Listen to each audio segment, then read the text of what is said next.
Breaking news చూస్తున్నాం. America Trump బాటలోనే ప్రస్తుతానికి ఆస్ట్రేలియా కూడా ముందుకెళ్తుంది.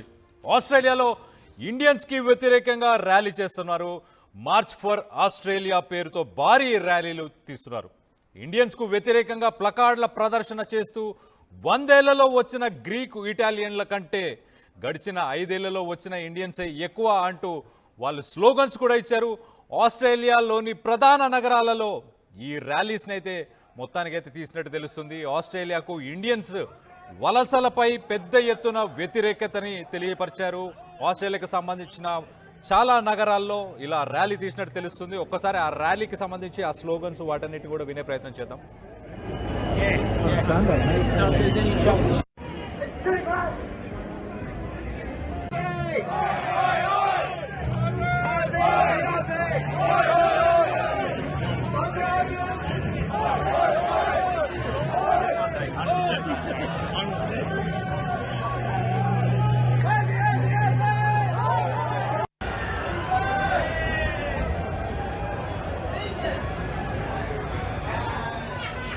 ఒక్కసారి ఆస్ట్రేలియా గురించి తెలుసుకునే ప్రయత్నం చేద్దాం. మనం అసలు ఆస్ట్రేలియాలో కొన్ని వేల సంవత్సరాల నుంచి అక్కడ లోకల్గా కొంతమంది తెగలు ఉండేవి, లోకల్ ట్రైబ్స్ అని చెప్పుకోవచ్చు. ఆ ట్రైబ్స్ ఉండేవి. దాని తర్వాత 1788లో బ్రిటిష్కి సంబంధించిన వాళ్ళు దాన్ని ఒక స్థావరంగా ఏర్పరచుకొని ఆస్ట్రేలియాలో ఉండడం స్టార్ట్ చేశారు. సో 1788, మరొకసారి చెప్తున్నా, 1788 అప్పటి నుంచి ఈ తెల్లోళ్ళు అక్కడ ఉంటున్నారు. వీళ్ళేమి అక్కడ వీళ్ళ తాత ముత్తాతలు వాళ్ళ ముత్తాతల నుంచి అక్కడ ఉండట్లేదు. వీళ్ళు అక్కడికి 1788లో వెళ్ళారు. వెళ్ళిన తర్వాత ఆ లోకల్గా ఎవరైతే ట్రైబ్స్ తెగలు ఉన్నాయో ఆ తెగలన్నింటినీ కూడా చాలామందిని చంపేశారు.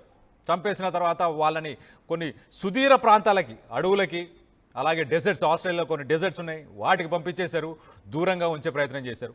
దాని తర్వాత వీళ్ళు అక్కడ నగరాలను కట్టుకోవడం, ఇవన్నీ చేయడం, ఇదంతా ఒక ప్రాసెస్, ఒక పద్ధతి. మనం చూస్తే కనుక ఇండియాని 200 సంవత్సరాలు ఈ బ్రిటిషర్సే పిప్పి చేశారు, పీడిచ్చారు, మన రక్తం తాగారు.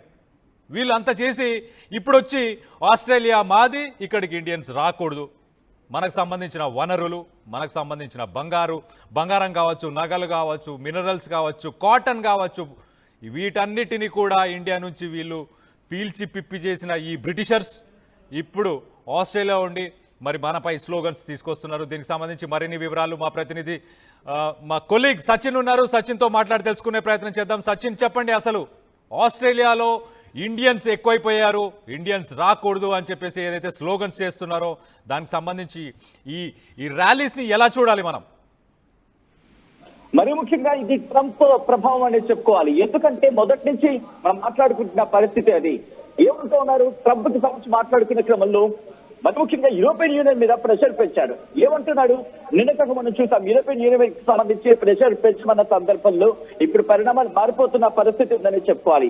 ఈ క్రమంలోనే ట్రంప్ కి సంబంధించి మాట్లాడుకునే క్రమంలో ఎప్పుడైతే యూరోపియన్ యూనియన్ ప్రెషర్ పెంచాడు, అంటే అయితే బ్రిటన్ సహా మిగిలిన యూరోపియన్ కంట్రీస్ కి సంబంధించి వాళ్ళ మీద బిల్డప్ ప్రెషర్ చేయమంటున్నాడు. అంటే మీరు ఇంకా సుంకాలు పెంచండి అంటూ చెప్పిన తర్వాత ఇక్కడ యూకే గురించి మాట్లాడుకునే సందర్భం కొన్ని రోజుల క్రితం ఇటు వాణిజ్యాన్ని, ట్రేడ్ ని బిల్డప్ చేసుకుంది. సో ఈ క్రమంలో భారత్ తో ట్రేడ్ ముఖ్యంగా హిస్టారిక్ ట్రేడ్ అనుకుంటే మాట్లాడుకున్న పరిస్థితి. సో ఆ సిచ్యువేషన్ తర్వాత ఎక్కడా కూడా పట్టించుకునే దాఖలాలు లేవు. అంటే ట్రంప్ మాటలని ఒక విధంగా చెప్పంటే యూరోపియన్ కంట్రీస్ కాస్త పెడచెవిన పెట్టాయి.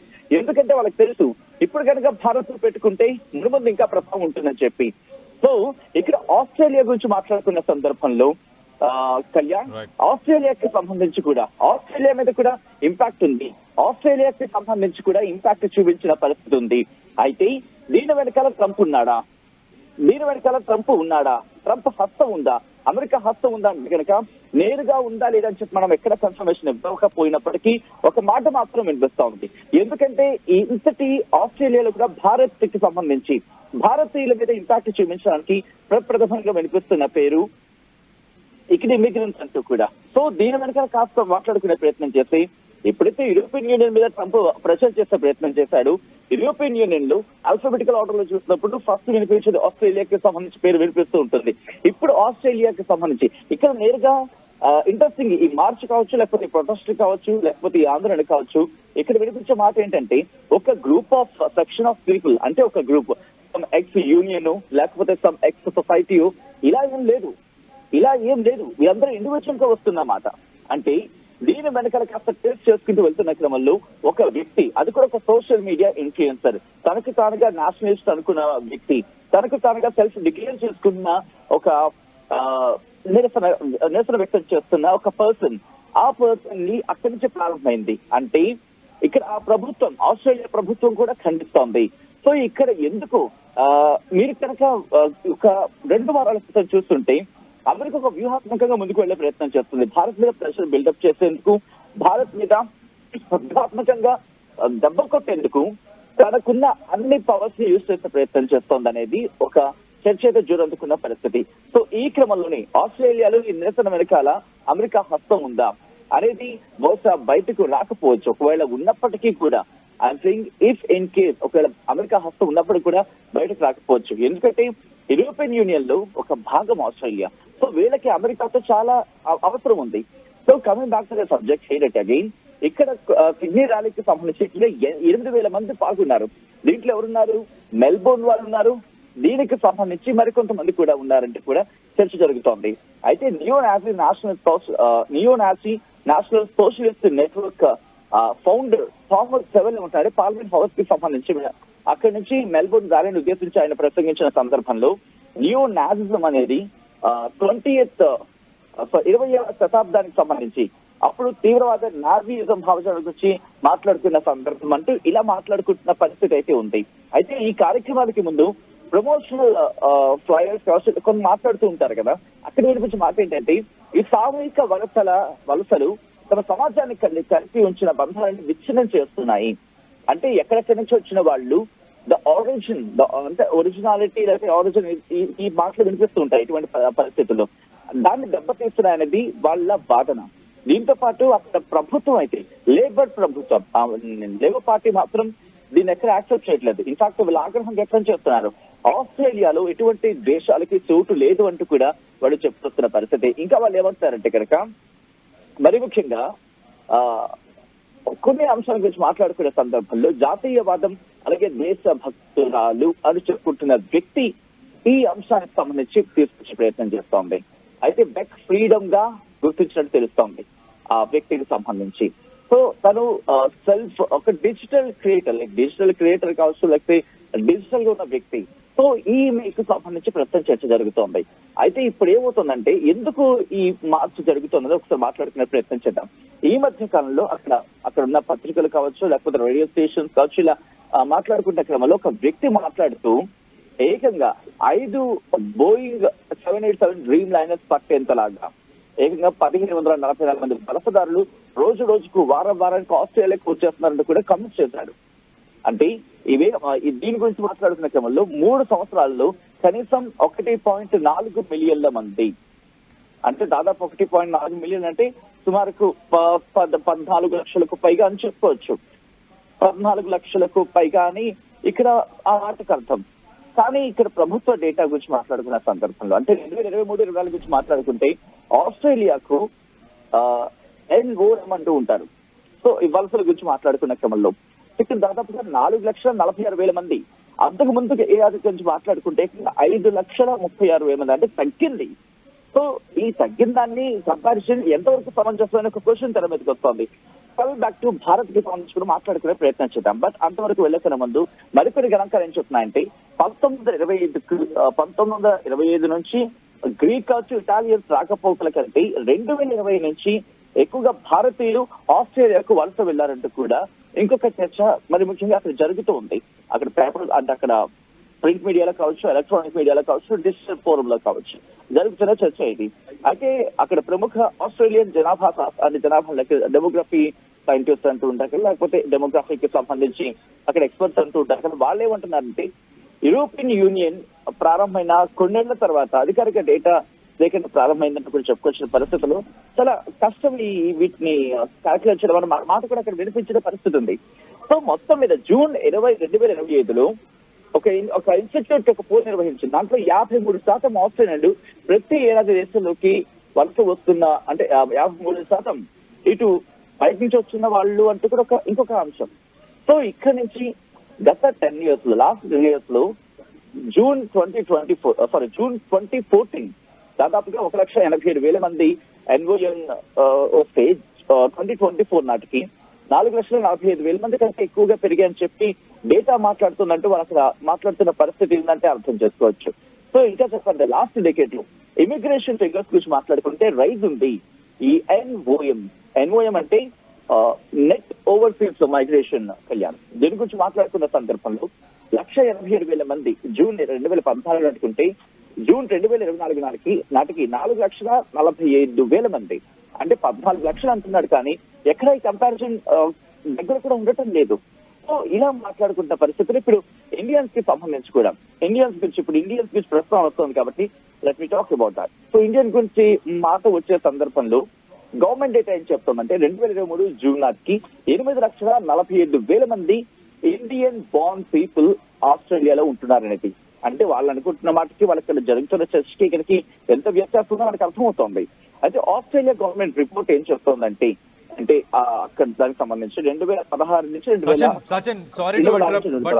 సచిన్ బేసికలీ ఇంతమంది ఇమిగ్రెంట్స్ ఆస్ట్రేలియాలో ప్రస్తుతం ఉన్నారు అని అంటే వాళ్ళందరూ టాలెంట్ ఉంది, స్కిల్ ఉంది, లేకపోతే ఎడ్యుకేషన్ పర్పస్లో కొన్ని లక్షలు కట్టి ఆస్ట్రేలియా గవర్నమెంట్కి ఫండ్ అంటే ఒక రకంగా ట్యాక్స్లు ఇవన్నీ కట్టుకునే కదా వెళ్ళింది. వీళ్ళందరూ ఏదో ఒక స్కిల్ మీదనే, అక్కడేమి అన్ఎంప్లాయిడ్ కాదు కదా, వీళ్ళందరూ వెళ్ళి వాళ్ళ ఎకానమీని కూడా బూస్ట్ చేసే ప్రయత్నం చేస్తారు. కాబట్టి అసలు వీళ్ళకి వచ్చిన ప్రాబ్లం ఏంటి, వీళ్ళే వలసదారులు, వీళ్ళే ఒక రకంగా చూస్తే 1788లో వీళ్ళందరూ వలసదారులు, అక్కడ ఉన్న లోకల్స్ అందరినీ ఊచకోత.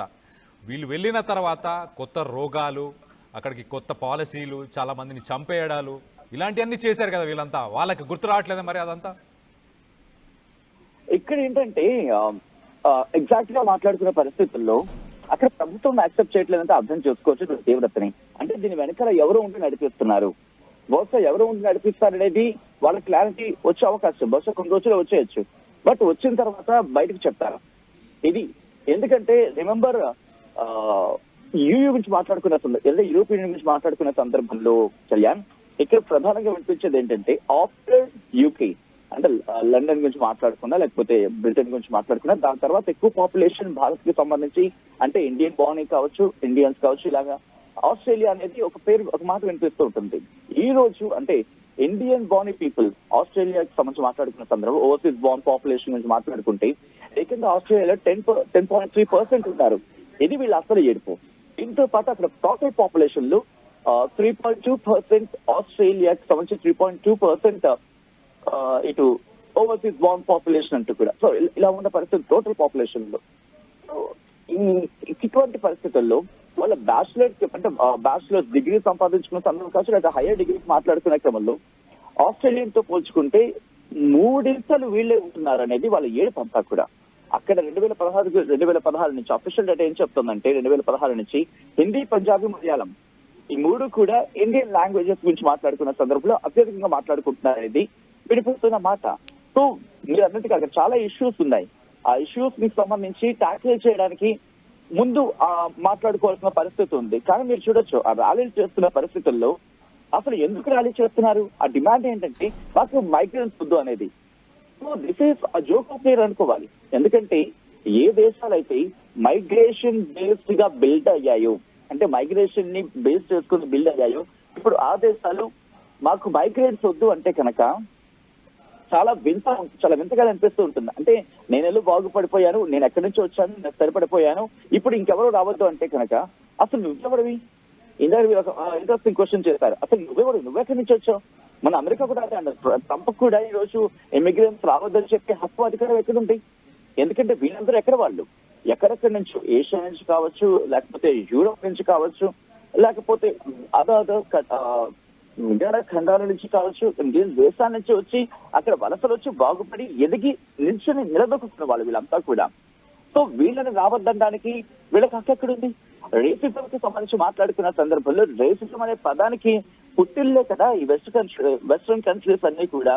ఈ రోజు అమెరికా కావచ్చు, మరి ముఖ్యంగా నల్ల జాతుల మీద ఎంత వ్యతిరేకం ఉండింది. ఈ రోజు సోకాల్ ఆస్ట్రేలియాగా చెప్తున్న క్రమంలో ఆస్ట్రేలియాలో కూడా ఎన్ని ఇష్యూస్ ఉన్నాయి, వాళ్ళ దగ్గర రేసిజం ఏ స్థాయిలో ఉంది. సో ఇలా ప్రశ్నించుకుంటూ పోతే దాదాపుగా 1,000 కాదు 5,000 కూడా వాళ్ళకే చూపిస్తాయి. సో ప్రస్తుతం వాటిని ఎదుర్కొనేందుకు సిద్ధంగా ఉన్నారా వీళ్ళు? ఈ రోజు 8,000 మంది ప్రొటెస్ట్ చేసి ఉండొచ్చు కాక ఆస్ట్రేలియన్ పాపులేషన్ గురించి మాట్లాడుకునే సమయంలో. ఎందుకంటే ఒక మొత్తంగా మొత్తం పాపులేషన్ గురించి మాట్లాడుకుంటే ఆస్ట్రేలియన్ పాపులేషన్ మొత్తం మాట్లాడుకుంటే 2025 నాటికి 28 మిలియన్స్, అంటే దాదాపు 2 కోట్ల మంది అనుకోవచ్చు బహుశా. అంతే 28 అంతే 2 కోట్ల సుమారుగా. సో 2 కోట్ల మంది ఉన్న దాంట్లో 8,000 మంది ప్రొటెస్ట్ చేస్తున్నారు. సో అర్థం చేసుకోవాలి, వాళ్ళకి బహుశా అర్థం కాకపోతే కనుక దాన్ని ఎవరు ఇంకేం చేయలేదు. ఒకవేళ అర్థం చేసుకుని ప్రభుత్వం ఇప్పటికే రంగంలోకి దిగింది.